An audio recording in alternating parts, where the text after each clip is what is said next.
Well, we had a hard time when we were ready to start a family. We had a harder time than most people getting pregnant with Colin. It took about 1.5 to 2 years. So shortly after we had him, maybe a year or so, we decided we probably should continue our family. We didn't know how long it was going to take again. We prayed about it, looked into different options that we could have at that time. And we felt, with much prayer and a lot of support with our mini church at that time especially, that we were going to go ahead and go through the IVF cycles, because that was the only way possible that I could carry a baby. First cycle, we got pregnant, and it ended up being an empty sac, had a D&C. Second, didn't work. Third, didn't work. So at that point, I remember being at my lowest of lows. You know, when you're finally, after years of going through this process, if anybody who's understands the in vitro fertilization process understands how grueling it can be, how costly it can be, particularly on watching your wife go through all these pricks and prods and needles and everything else, and all the ups and downs of it, and then all of a sudden, you know, they see a life inside of her, and you're just like, man, we've been praying for this for so long. You know, Aiden was born naturally and was 9 pounds, 2 ounces. He's an enormous little boy. Yeah. And I remember starting to make some phone calls. I think I was talking to my mom, and I said, but just pray, because they took him away. They're kind of working on him. And they said, he probably is just in a little distress. He's a big boy. So I really didn't think much of it. I just thought they'll clean him up like they usually do, and they'll bring him back. And then things kind of changed really quickly, and our joy started becoming a little more worry, and had some more questions of, wait a second, what's going on here? Within about 20 minutes, I was brought into the first of many, many conference rooms. And, you know, the doctor said we sent, you know, the images to a cardiologist, and your son is very sick. The doctors had done all kinds of tests, and they sat Lisa and I down into the second conference room to talk through some of the issues. And I remember this is the paper that they drew out of Aiden's heart. And I mean, it was backwards. There was no spleen. Organs were switched around. He had 9 different, you know, issues going on with his heart, and they're trying to teach us all this stuff. And you know, to me, I kept thinking, you know, we talk so often about the Bible verse for, you know, he was knit together in his mother's womb, perfectly and wonderfully made. And I'm looking at his heart going, that is not perfect. That is not wonderful. What's wrong here? Where was the knitting wrong? Was there an issue in that process of knitting together? You know, you're just confronted immediately with your faith and the reality of life and suffering and sin, that, you know, life isn't always rosy, that, you know, our perspective of what's perfect and wonderful is different than the Creator who knit together my son with a heart that looked like that.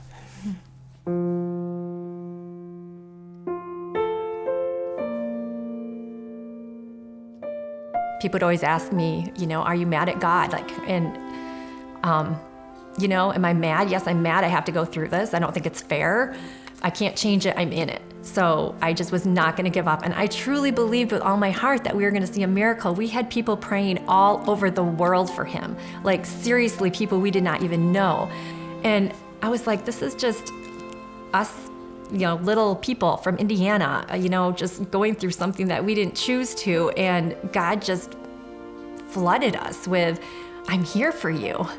And so I truly believed, I'm like, next time Aiden goes in that room, we're going to see a miracle. They're going to open him up and his heart is going to be healed. And we are going to show God's glory through that. Miracles still happen today. And that was what I was holding on to. So 4 days after Aiden was born, they wheeled him into the operating room for the first of several surgeries, where they had to basically open him up and stop his heart to be able to put a shunt in. Yeah, then he did well on that surgery, and we spent 17 days in the surgical heart unit, the first 17 days of his life, you know, in and out and tubes, and just a brand new scar on his chest, and And he stabilized, and after 17 days, we were able to come home with him for the first time, which was an amazing day.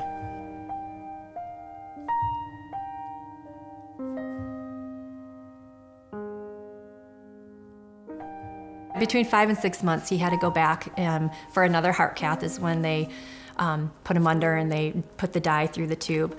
One of the main prayer requests for this at this point for Aiden was to have the stenosis be gone or be removed somehow with God's miracle in his pulmonary vein.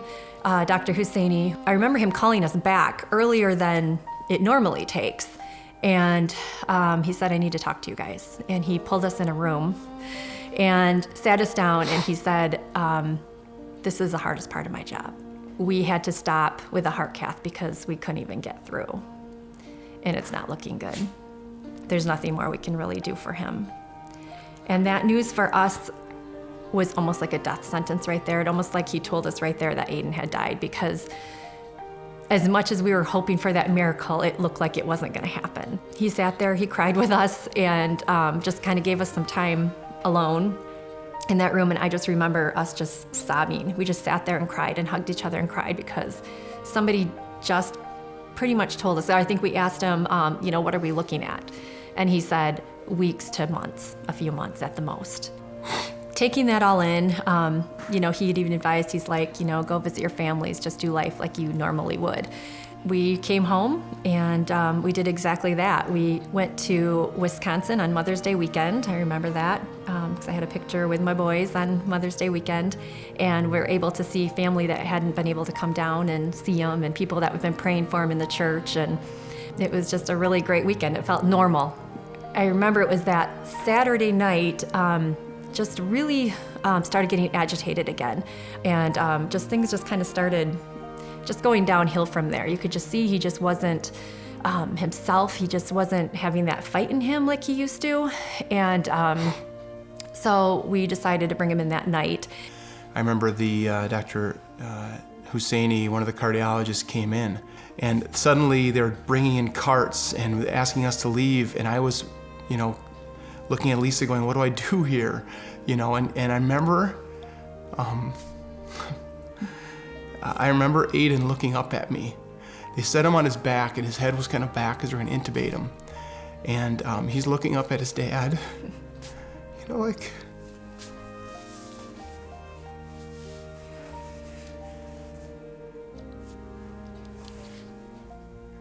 And I remember I kneeled down, and I kissed him on the lips. And we both looked at each other, and we both knew that he was struggling and he was sick of fighting. So that night we laid hands over him. We had so often, sung to him and, prayed to him and whispered in his ear and just keep fighting, You're a strong, brave heart. And at about 2:30 in the morning, I remember leaning over to his ear. Whether he heard me or not, I believe he did. Mm-hmm. I said, okay, buddy. I said, it's okay. Mm-hmm. It's okay. You can run into the arms of Jesus. And over the next 3 hours, he did. They just started taking off the stuff as he was kind of crashing, if you will. And they laid him in my arms. And I was holding him, and there was nothing on him. And he breathed his last breath as I was able to hold him and bring him right into the arms of Jesus. I felt like he just left my hands and went right into Jesus' hands. And it was so calm. It was so peaceful. Lisa gave Aiden to me, who had already passed on, and I'm holding my now dead son in my arms, which is so surreal. And I just, the words of Scripture just flooded my mind, and I said, God, you give and you take away, but in this moment we choose to say, blessed be your name. And it was what I believe God had placed in my heart to pray at that moment in that time. Letting go of every single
I just can't imagine going through anything in life without God in it, and just without being able to pray. And no, I didn't get my miracle here on earth. We often say he did heal Aiden, he healed him. He's in heaven now. He's perfect. He's my one perfect child. We just choose to live life with an attitude of hope, and we don't want to become bitter. We don't want to live a bitter life.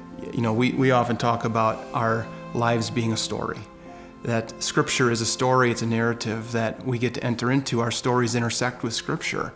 I don't know what the next chapter is going to be, but the end has been written. And as we live life, we are in the midst of a chapter, but Revelation 21 says that there's a new heaven, there's a new earth, there are new bodies, there is no pain, there's no suffering, there are no tears. That's the end of the book. In the midst, the chapters might not be easy, but we hold on to the hope that the author knows the end, and he's written that last chapter, and we win. That's victory. That is the beauty of being a Christ follower. That's the difference of how we grieve from people who don't have Christ grieve. We don't grieve without the hope of that ultimate victory.